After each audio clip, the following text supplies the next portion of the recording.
Nandito si Atty. Gadon, ang President ng Duterte Court, which is composed of various cabinet secretaries and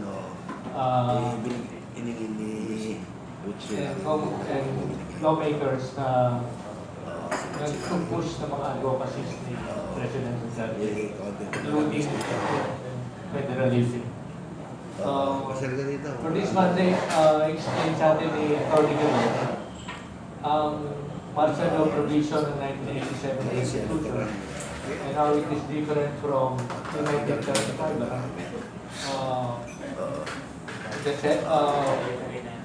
Ang 1987 Constitution contains safeguards against abuses of President under the martial law regime. Papaliwanag ni Atty. Gadon itong mga limitations ng martial law declaration ni President Duterte for the entire island of Mindanao.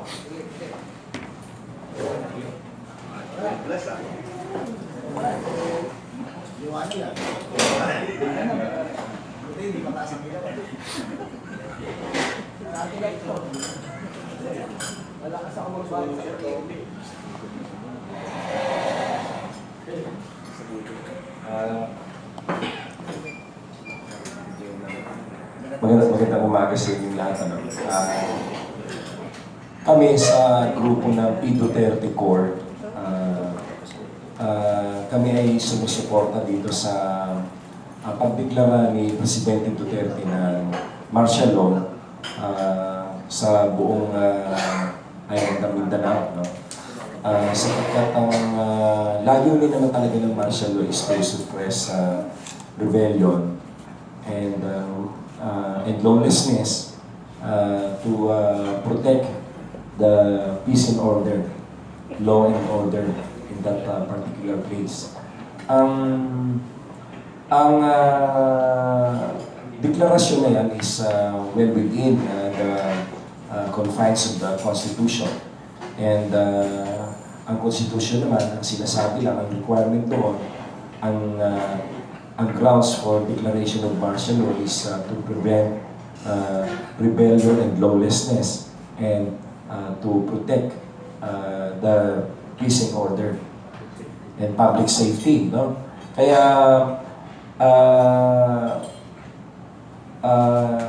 legal na legal ang pagkaka-declare ng martial law ni Presidente Duterte. At yung mga nagpupumilit lamang na tuligsain yan ay hindi nila probably nauunawaan kung ano ang sitwasyon doon sa Mindanao. No? And ang latest na report na nakuha namin doon ay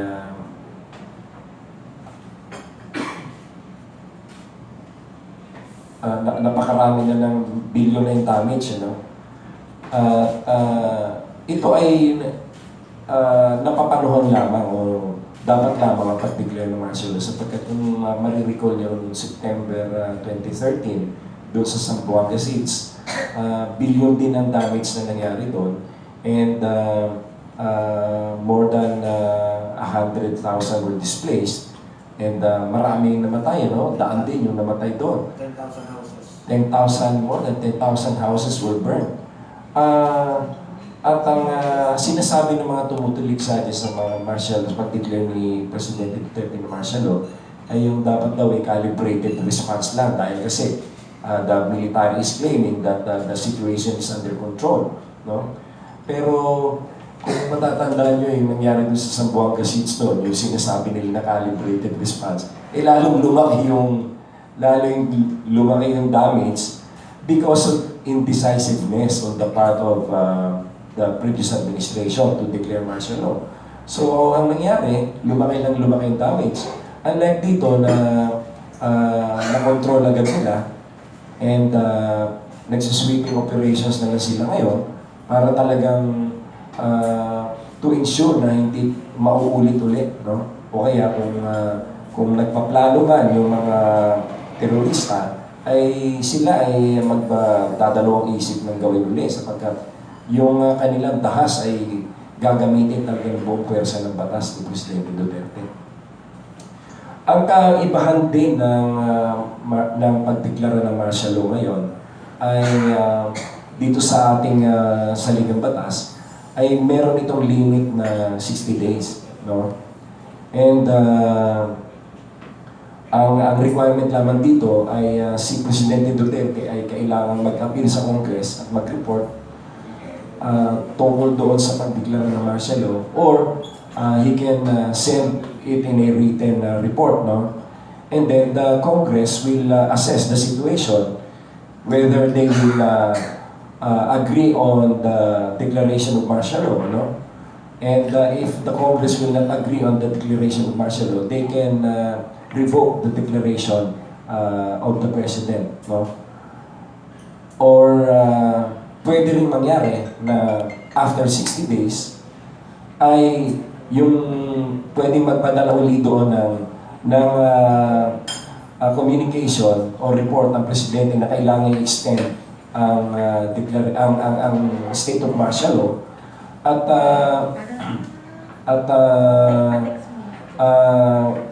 maaring ang Congress mismo ay mag-deklara rin ng extension, no, ng beyond 60 days kung nakikita nila na kung na-assess nila na kinakailangan pang i-extend yung martial law. So, it's not strictly speaking that martial law is up to 60 days only. No? Pwede ito ma-extend. Depende doon sa magiging action ng Congress. Pero may may more interrupting. Pero may nagsasabi na hindi na kailangan mag-convene ng Congress. Parang if they do not act on it within a certain period, yes, it makes acquiescence to... Oh, yes. If they do not agree, act on it within 48 hours, after 48 hours, tuloy yun. Oh.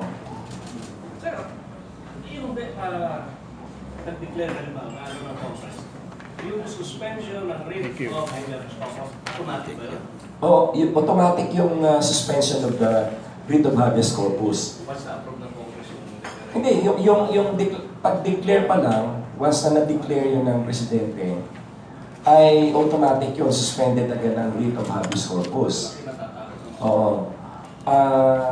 Pero yung suspension ng writ of habeas corpus ay nag-a-apply lamang doon sa mga involved doon sa rebellion. When it comes to ordinary application of writ of habeas corpus, hindi sila kasama. Like Yung ordinary cases. Oh, yung ordinary cases. Libel, hindi ka pwedeng arrestuhin. Oo. Kasi that rate of suspension of rate of habeas corpus. Ay, Yan. pwede ka arrestuhin. Pero hindi warrantless arrest. Oh, hindi warrantless arrest, of course. Even Ang warrantless arrest will only apply on cases of rebellion. Pero halimbawa, ikaw pinatay mo yung kasama mo, hindi naman in the act of rebellion yun, pwede ka arrestuhin. On the spot, pwede ka arrestuhin. Kung hindi on the spot yun, several days after pa, you need the warrant of arrest. anong masasabi mo na kung kasama sa gobyerno na grupong makakaliwa, ay sila pa yun kung sa deklarasyon ng martial law, nagkatapat na kalas. Dapat nila maintindihan na may proseso mismo yan. Kung kinu-question nila yung legality ng declaration of martial law, then they should go through the process, no? Mag-request sila sa House Speaker na mag-convene, and then doon sila magbutuhan kung gusto nila. Pero yung pag-declare mismo ni Presidente Duterte, it's a political decision na hindi nila dapat na salungatin nang wala sa proseso. Yung magsasalita sa... Kasi they're creating confusion to the minds of the people by giving negative comments about the declaration. Dapat ba yung makakaliwa, yung mga komunista sa kabinete, mag-resign at tanggalin ang Pangulo? Kasi sangka sila doon sa Dapat silang mag-resign. No, kasi ang hindi nila masyadong siniseryoso sa kanilang mga idea o sarili nila na bilang miyembro ng gabinete, sila ay alter ego ng presidente. Bilang alter ego ng presidente, sinusunod nila ang personalidad ng presidente. Wala silang sarili nilang desisyon na wala silang sariling desisyon at disposisyon para salungatin ang presidente. Kasi yun yung utos ng presidente, yun yung gusto nangyari ng presidente. Ngayon kung hindi sila sang-ayon doon, they have to get out of the cabinet. They have to get out. Kasi, sinasulungat mo yung sariling polisiya ng gobyerno. Alalahanin natin na pagka merong diniklara ang presidente, yun ay official policy ng gobyerno niya. Kaya yung kanyang mga tauhan, hindi pwedeng subalunan. Yes, Charlie. Actually, sir, wala pa naman mga member ng gabinete na sa kaliwa na nagkasalita laban sa martial law. Pero kung titignan mo yung mga organization they're affiliated with, yun ang kontrang-kontra at nagkasalita pa na ang target daw ng martial law now ay NPA. So, ano yung reaction mo doon, sir? Parang hindi ka nagkasalita pero yung organization mo kinokontra at sinasabi na ano ba kinalaman nila sa NPA? Supposedly. Ang pinakamaganda nun, kung meron silang delikadesa, ay dapat ay magdeklara sila na kami bilang miyembro ng kabinete ni Presidente Duterte ay hindi kami sumasang-ayon doon sa deklarasyon ng mga organisasyon na ganito. Dapat i-disassociate nila yung sarili nila. Dahil kung hindi, dapat mag-resign talaga sila. And we cannot create a confusion within the official family of the President. You cannot contradict your own. Dapat ba ang presidente umakto na rin decisively? Kagaya nung ginawa niya sa chairman ng DDP, kasama yung kanya sinabi, you do not contradict your own government, your fire. Dapat magawin na rin sa mga dapat yun. In fact, kami na nasa Duterte Corps at ang sa Republic Defenders ay mananawagan talaga kay Presidente na ganun ang gawin. Dahil hindi dapat na magkaroon at this time ng confusion ang isipan ng mga tao. Lalo na kung ang confusion ay manggagaling mismo doon sa official family. No? Mukhang may dilema kasi si Presidente dyan dahil bago pa lang niya kinuha yung mga kaliwa na sa gabinete niya, nagsalita na yung mga yan. Bawa sa usapin ng paglibing kay dating Pangulong Marcos, alam na ni Presidente Duterte na kontra itong mga gabinete, pero hindi na-point niya. So, paano, pag sinabi po kasi ni Presidente na dapat, walang kukontra sa niya, walang kukontra sa kanyang policies doon ng kanyang gabinete, official family, paano po yun yung na mulat sapat pa lang kontra talaga sa ilang mga policy niya? Siguro naman kasi, nung bago sila i-appoint ni Presidente, ay alam na ni Presidente na talagang nasa kaliwa sila, no? Pero siyempre, ang inaasahan naman ng Presidente, nung nandito na kayo officially, nasa loob na, nung na-appoint na sila, dapat naman, kung susundin ang prinsipyo ng bilang alter ego ng Presidente, dapat ay sundin nila yon. Ngayon, siyempre, hindi naman siguro ini-expect ni Presidente Duterte na after kita i-appoint tsaka mo ako susuwagin. Pero yung pong kaliwa ay engage in a class struggle. Hindi po mawawala yan eh. Yun talaga yung ultimate objective niyan eh. Di ba? Yung isang i-overturn yung sistema eh. So, hindi kahit ano po mangyari, hindi pwede mangyari na yung kaliwa ay na in-appoint niya ay bibigay doon sa kanyang objective, which is to overturn the system. Kaya nga, kami sa Duterte Corps at saka sa Republic Defenders ay mananawagan sa Presidente na kung pwedeng hindi naman sa pakikialam, kundi ipapahayag lang namin ang aming damdamin at kaisipan na nagkikreate ng confusion nito sa mga tao. Kaya dapat tanggalin na lang sila. Unless magdeklara sila ng full support. Talagang mag-declare talaga sila ng full support. At disassociate nila yung sarili nila doon sa mga deklarasyon ng mga grupo na tumutulig sa Attorney, dito sa Marawi City, after kasi ng mga terorista, nung dumating yung sundalo, hero eh. Salvador at yung sila tagapagligtas. Oo. Bakit? Saan nagkakalit yung galit ng mga yung mga taga-Marawi kung tumasan mga sundalo? ay yung mga ang kagaya na rin itong deklarasyon. Nakakatawa, no? Ako sa halip na magalit, natatawa na lang ako. Tungkol dito sa vlog ni itong Laos na artista na si Jim Paredes. Nasabi niya ang nagdeklara ng martial law doon sa Mindanao.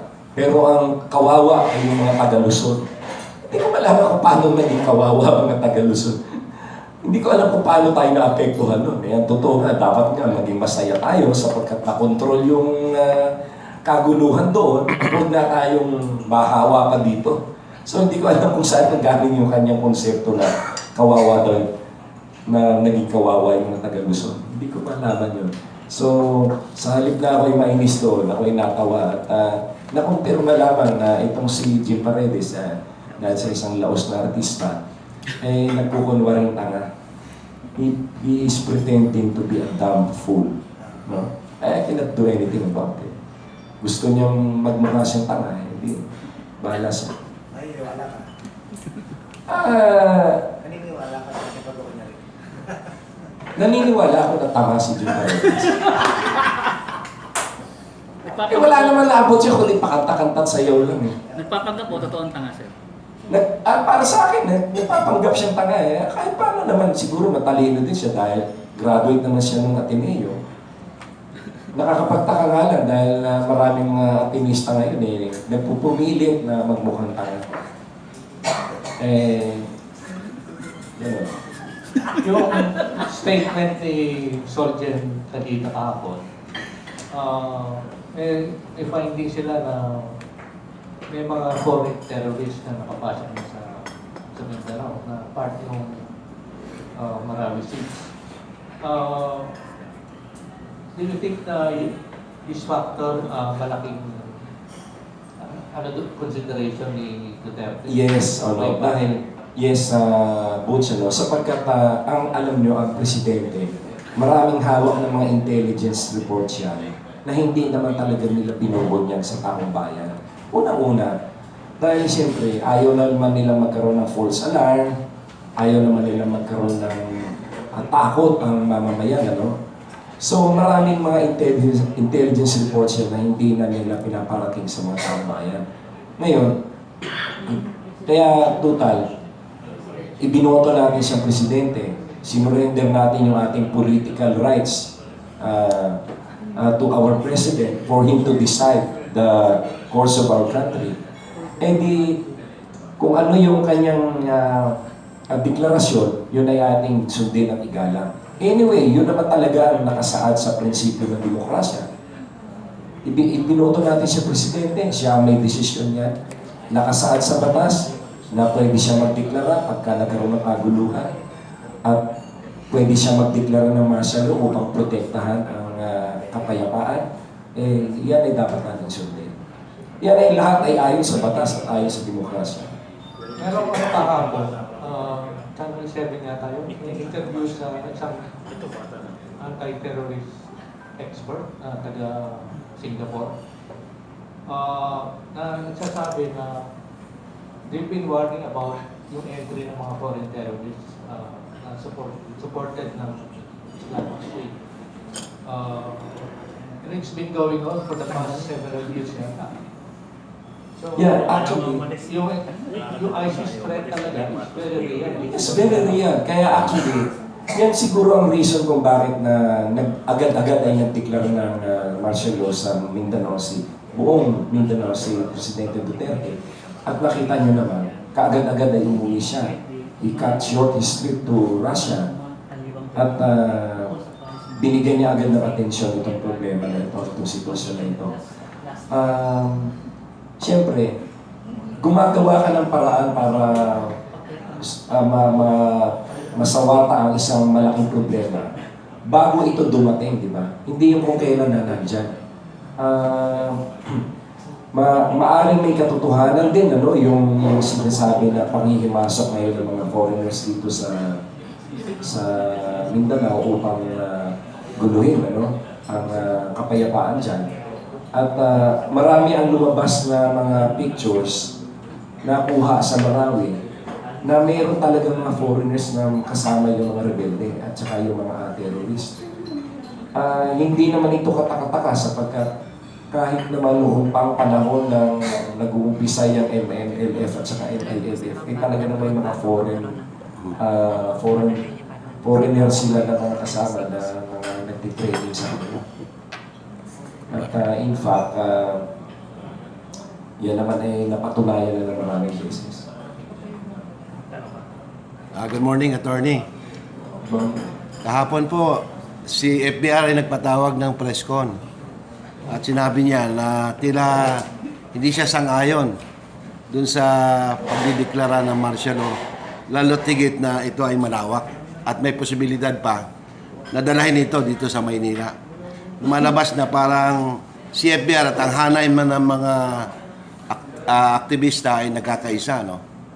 Hindi ba ito refleksyon na sa loob ng hanay ng militar ay nahati din sila? Merong pabor, merong hindi. Sa tingin ko hindi. Lately kasi, siguro dahil na si FBR naman ay ilang taon na ba siya? Second coming na. Mag-80 na siya, di ba? Maaring hindi lang niya masyadong nabigyan ng tamang analysis yung sinasabi niya. I cannot speak for him, but for me, FBR is totally wrong. No? Kung sa tingin niya, mali yung ako naman sa tingin ko, mali yung sinasabi niya.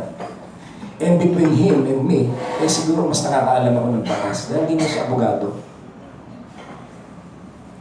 Yung nangyari po sa Iraq at saka Syria, may lumabas sa social media na ito ay, sa likod nito, ay ang CIA. Ano po ba sa palagay nyo? Dito sa nangyayari sa Marawi, ay may involvement ng CIA dito? Hindi ko masabi, hindi ko pa na-analyze yung sitwasyon na yan. At wala ako sa posisyon para sabihin yan. Katwiran ng NPA yun. Katwiran, maaaring gano'n. Pero hindi ako nakapagbalantas ng sarili kong kaalaman at impormasyon para lang makapagsalita tungkol sa bagay yan. Kasi nabanggit nyo dati na merong malawakang plano ng destabilisasyon sa administrasyon ni Duterte. Hindi lang internal, kundi external. Kaya ko po natanong yan. Yung destabilisasyon naman kasi na yan ay alam naman natin na ang CIA ng Amerika ay talagang trabaho niya mag-destabilize sa mga bansang maliliit upang pilitin o pwersahin ang isang pinuno ng bansa na sumunod sa mga naayon sa gusto nila politically, economically, no? So may possibility rin na itong CIA ay kinalaman. Kahit naman yung mga kaguluhan na nangyayari sa Europe, diba, sa Middle East, yan ay pakikialam din ng CIA. Dahil gusto nila kontrolin ang buong kalakaran ng ekonomiya sa buong mundo. Aside from the political aspects.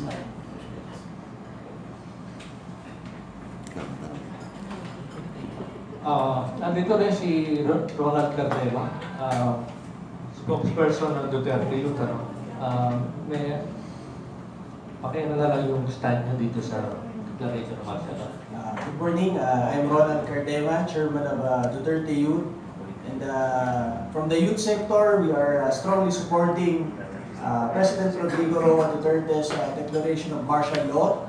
It is, we think it will help solve the solution, the problems in Mindanao, the pockets of rebellion there. You know, lahat tayo dito pinanganak na sa isang third world country. Lahat tayo dito pinanganak na mayroong problema sa Mindanao.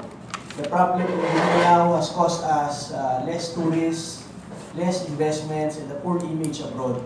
And with the strongman leader that we have right now, we think he can really help solve the problem of Mindanao, especially he's a Mindanaoan. So we urge our citizens to help and support and unite with our Commander-in-Chief in solving this problem in Mindanao. And this is not only the duty of the armed forces, this is the duty of every citizen. If you're a youth or you're a citizen from Marawi, you're from Mindanao, it is your duty to report to the government if you're seeing criminals or terrorists in your area. Huwag po nating hayaan na sandatahang lakas lang. Ngayon, madami nang namamatay na mga kasundaluhan natin dahil mahirap talagang i-neutralize ang mga terorista. One moment, namamaril sila. In another moment, nakadamit sibilyan na sila, naglalakad na pa-exit ng Marawi City. So kung tayo po ay taga Marawi City, taga Mindanao, kung meron tayong knowledge kung sino yung mga terorista, kung sino yung mga criminal sa area, tulungan po natin ang ating gobyerno. I-report po natin ito sa ating mga government hotlines dahil kailangan dito ang pagtutulungan ng sambayanan. At dun sa mga nagkikriticize sa Pangulong Duterte, katulad ng ating best friend na si Jim Paredes, si Lea Navarro, at yung ibang mga kaliwa, sana po manahimik muna kayo. Dahil ang mga sinasabi niyo, mga technicalities ng martial law, the main element of this imposition of martial law is to defeat the terrorists in Marawi and other rebels in Mindanao.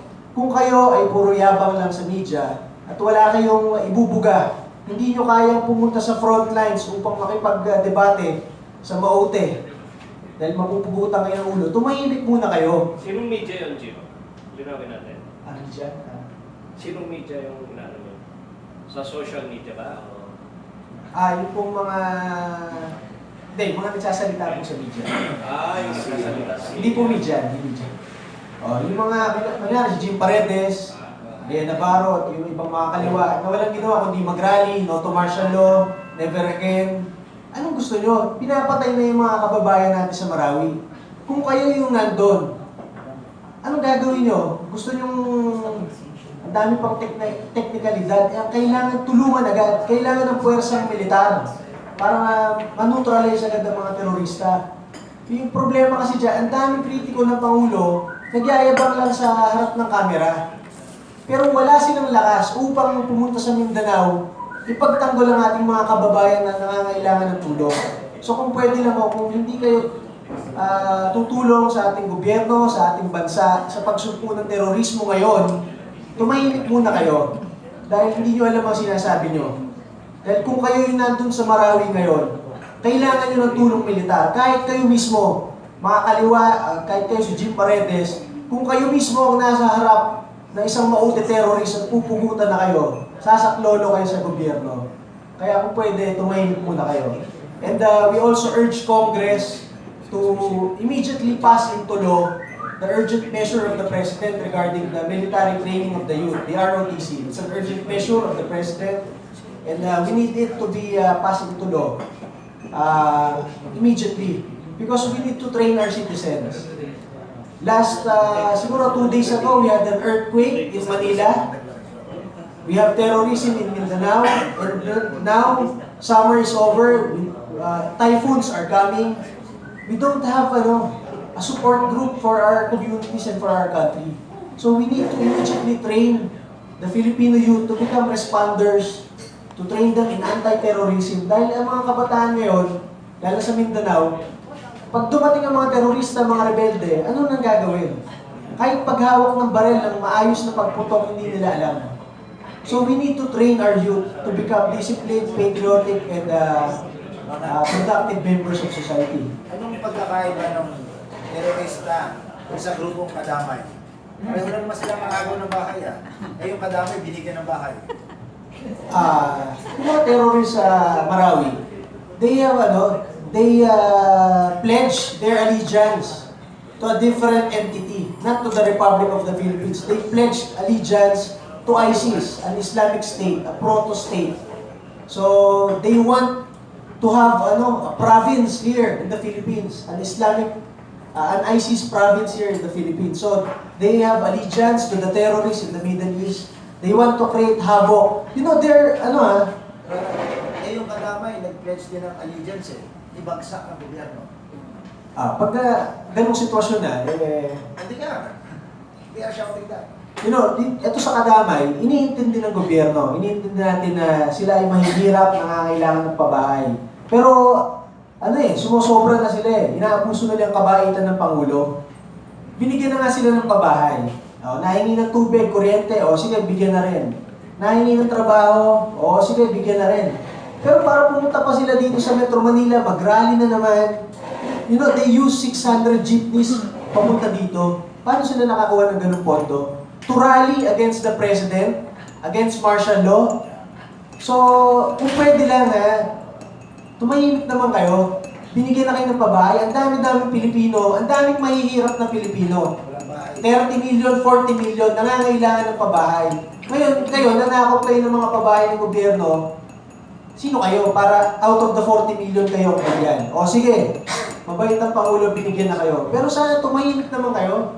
Sumuporta na kayo sa ibang initiatives ng Pangulo. Ang problema, unlimited ang inyong kagustuhan. Unlimited ang inyong reklamo. Okay, at this point, we'd like to announce na hindi makakarating ang mga taga Marawi City na inimbita natin, Walang IP.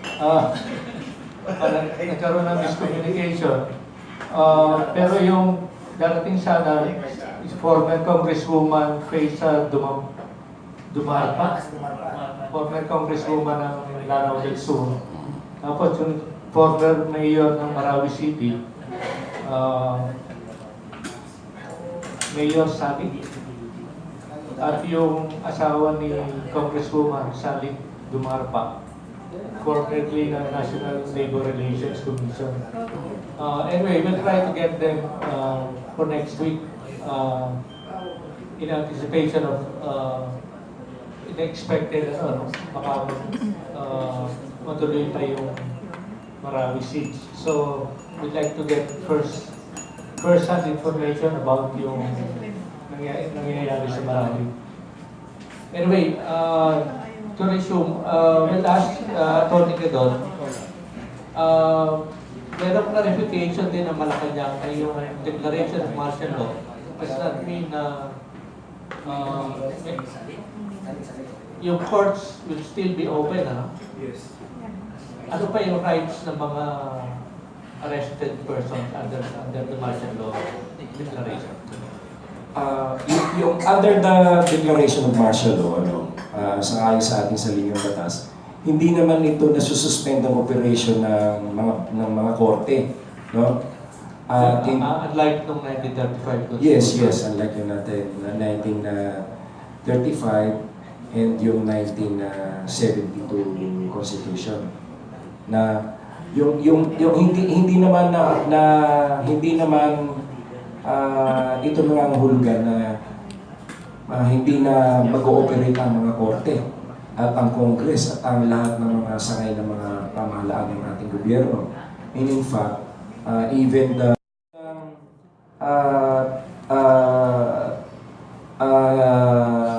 layunin lamang ng martial law is to suppress rebellion and lawlessness. So yung mga korte patuloy na magano yan, na magkakaroon ng kanilang function and hindi rin mag-i-establish ng military courts. Yung mga ma-charge ng rebellion ay sila ay didiligin yung kaso nila sa mga regular courts, sa regional trial court, yes.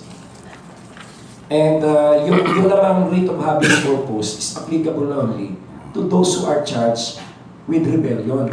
Yung mga ordinary cases, pagka hindi sila nag-fall under rebellion, after 3 days of detention, they have to be set free. Pero yung kidnap for ransom, di ba? Ano na yan? In pursuit of rebellion, pursuance of rebellion. Yung kidnap for ransom. Complex crime na yun. Ang mangyayari doon, dahil complex crime yun, at nagkaroon na ng aspect of rebellion, it will also fall under the rebellion. So therefore, the writ of habeas corpus will be suspended if they are charged under that offense. Butch, dito sa atin sa Metro Manila, particularly sa Quiapo, 3 bombings na nangyari, no? At saka lately, marami na namang nahuling mga shabu. Are you in favor of enlarging the territory of martial application to Luzon? To Luzon? Maging sakop na rin ang Luzon sa martial law, considering na nagkaroon na ng 3 instances of bombings and the capture of another big volume of shabu the other day. Okay. Yung shabu is not a ground for declaration of martial law. No? Dahil pwede mo naman hulihin yung mga yan. Yun namang 3 incidents of bombing sa Quiapo, those are very isolated incidents that would not be considered as ground for declaration of martial law.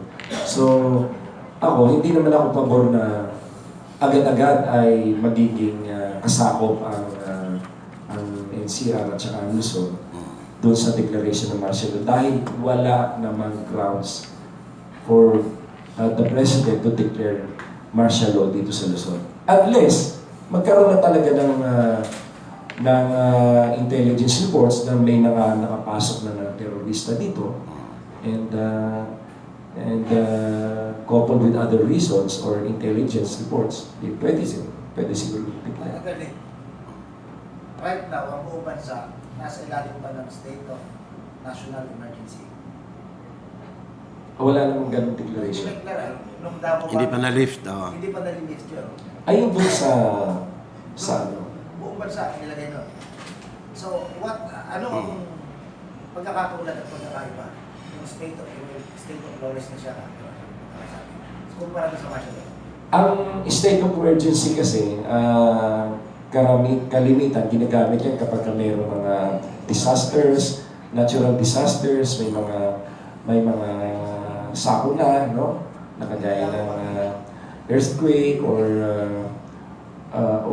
flooding or typhoons. And yun ang pagkakaiba niya, yung mga natural disasters. Yun naman sa lawlessness, yun ay man-made damage. Yun ang pagkakaiba. Ang pagkakaiba dun sa state of emergency, ibig sabihin naman, the President can use all the resources of the government and the funds of the government allotted for such purpose na ibigay ka agad doon, madalian. Anong pinabilis ng such declaration? Anong pinabilis ng kilos ng gobyerno?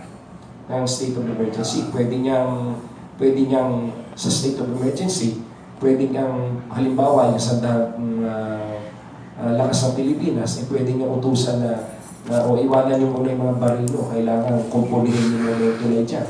Ganyan. Or yung pondo na nakalaan dito sa isang bagay na yung president's discretionary funds, pwede niyang ilagay doon upang masolusyonan yung problema. Pwede niya i-realign yung sariling budget ng Office of the President. Pwede niya. Ano naman of course, hindi niya pwedeng hindi niya pwedeng gawin na may budget para sa DPWH, para sa construction ng highway. Babaw kukunin niya yun at ibibigay niya dito sa pabahay para dun sa mga nagpasal. Oo, pagka gano'n. Butch, sa hanay po ng Duterte Youth, kayo ba ay pabor na isama na ang Metro Manila or ang Luzon sa martial law?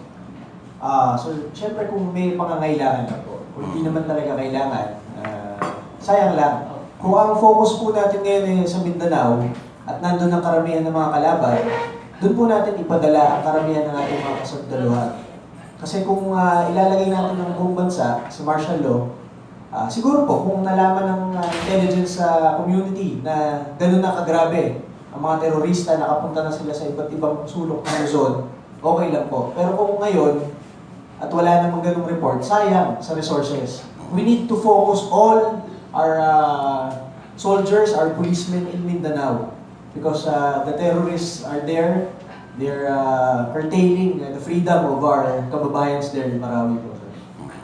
At nais ko pala idagdag dyan, na ito nga ay isang bagay na nagpapakita ng sinseridad ni Pangulong Duterte na hindi niya ginagamit ang mga flimsy excuses para lang makapag-declare ng martial law, no?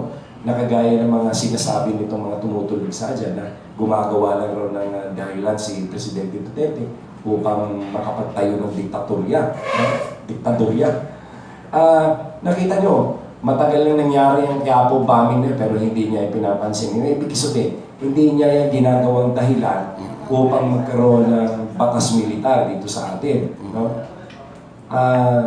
Nagkataon lamang na yung nangyari doon sa Marawi ay talagang malaki ang sigalot at kaguluhan.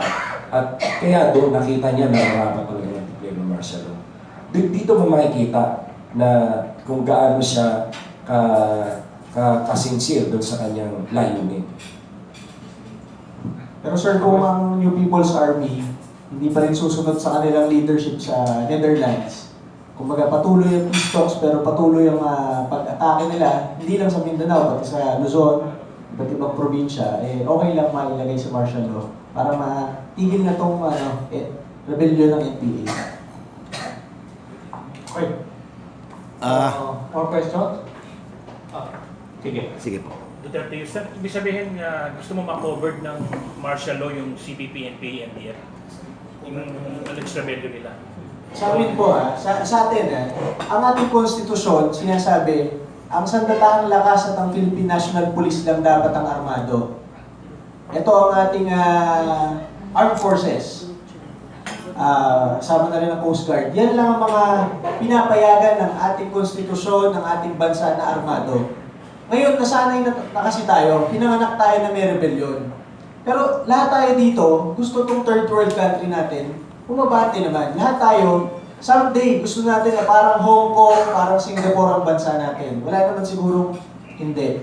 So, ang mali lang sa bansa natin, ang daming armed rebels, ang daming private armies, ang daming pag-alagala na merong hindi lisensyadong barel.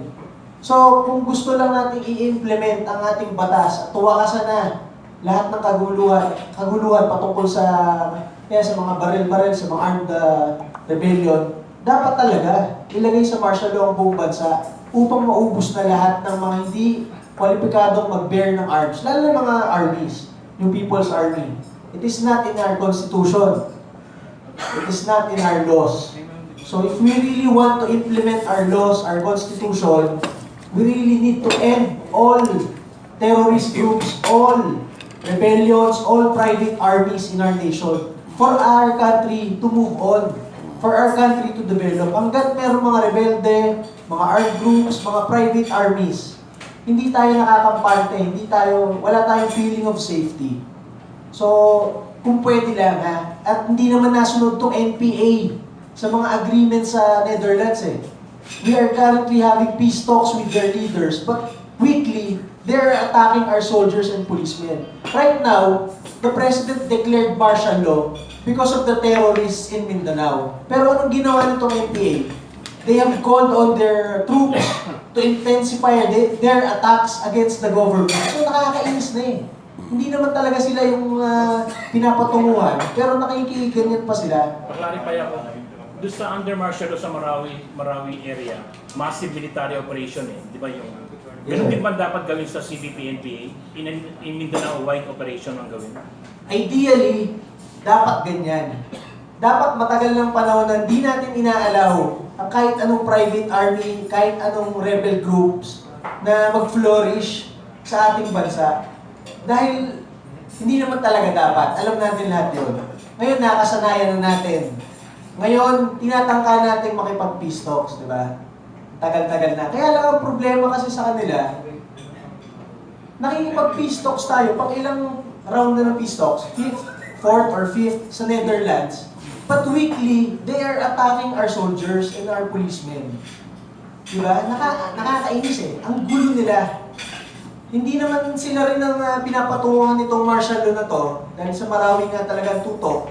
And just to cover the entire island of Mindanao kasi baka mag-spill over lang. Pero sila, nakikisaw-saw pa.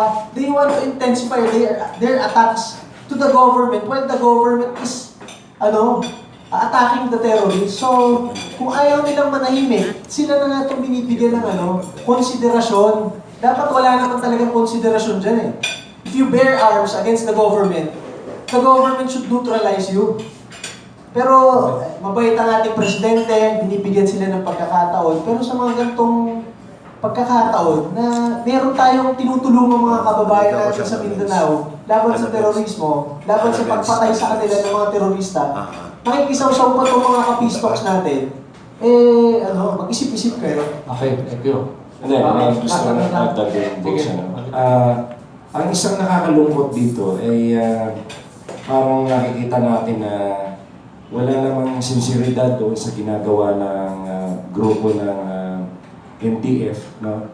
Na talagang magkaroon ng kapayapaan o makipag-force ng isang deal for peace, ano? Sapagkat nung nanawagan ng ating pamahalaan kay Joma na bawiin ng MTF CPP, no?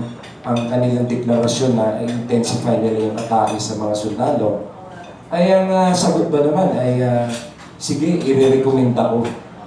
Ayun lumalabas dito na palagi niya sinasabi na wala naman daw silang direct authority and power over the rebels on the ground. May mga palusot na mga salita na sige, i-recommenda namin. Kung rekomendasyon lang pala, ano pang saysay na naipag-usap dyan? Putulin na yung pag-usap dyan. Ako nga, sinasabi ko, ibalik yung polisiya na terorista sila at kung ano yung ginawa ni Presidente Marcos dati at ni Presidente Era, yun ang gawin. Dapat supili na yung mga yan. Walang mangyayari sa pistok na yan. Butch, kahapon po ay may mga bisita kaming Muslim na galing sa Marawi, no? Nag-aalala sila dahil may mga collateral damage na in terms of property and life. Iminumungkahi sana nila na ang presidente magkaroon ng advisory council ng mga Muslim. Nang sa ganon, ma-minimize itong collateral damage. Ang presidente ba sa palagay ninyo ay open sa consultation dito sa mga leader sa Marawi para makapag-advise sa kanya kung paano ma-minimize itong collateral damage?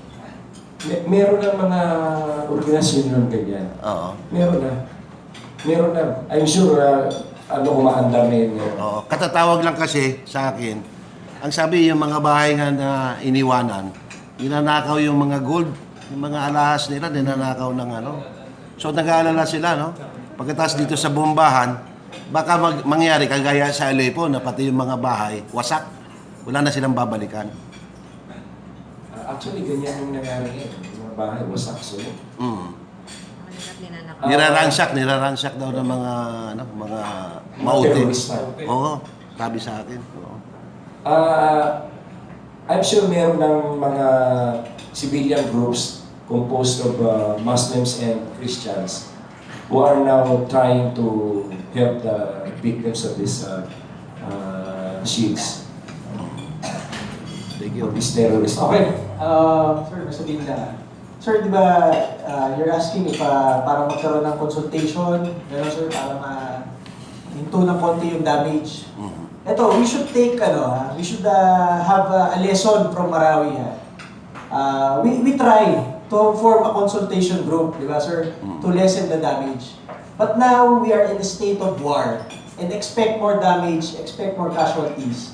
The lesson here is for other cities and other municipalities of the country, before terrorists intrude into your LGU, you should have already formed, you should have already consulted all your barangay leaders and all your leaders in the city to perform their duties. Alam nyo dapat kung may terorista na pumapasok sa barangay nyo, dapat lahat ng citizens nyo talagang participative in safeguarding their barangay, their communities para hindi mapunta sa ganitong kalagayan. Dahil pag napasok na, pinabayaan yung makapasok ang terorista at mga kriminal na ganyan sa inyong village, sa inyong barangay, sa inyong city, talagang magkakagera na dyan. At mahihirapan na tayo. Pero kung sa simula pa lang, binabantayan natin ang ating mga village, talagang vigilant tayo in protecting our barangays and our city from criminals and from terrorists, doon pa lang manunutralize na agad natin. Kapag nagtutulungan ang ating mga kababayan, ang ating mga magkakapit-bahay sa pagturo agad kung sino mga hindi taga dito at sinong gagawa ng krimen, mariresolve agad ng problema. So that's the lesson that other cities, other areas of our country should take. So, Okay, running out of time. Attorney, last word na lang kung may appeal ka to the government or the critics of martial law. Yes, to the critics of martial law, please give President Duterte a chance. This declaration of martial law is good for the country and good for everybody. And President Duterte is doing under this under the bounds of the law. So wala tayong dapat ikatakot. Ang purpose nito ay upang pipilin yung kaguluhan. So yung sinasabi ninyo, yung inyong agam-agam na magkakagulo or may masamang mangyari ay hindi totoo yun. Maraming salamat. Thank you. So from the Duterte youth po, we are calling on all Filipino youth and also the reservists in Mindanao to support our Commander-in-Chief in this declaration of martial law. Let us help transform Mindanao and the entire country into a safer, a better, and a grander Philippine Republic. Thank you. On that note, we'd like to conclude this Saturday's edition of Regular News Forum. We hope to get yung mga taga-Marawi for next week. Anyway, we'd like to thank you for coming over and we'll see you next Saturday.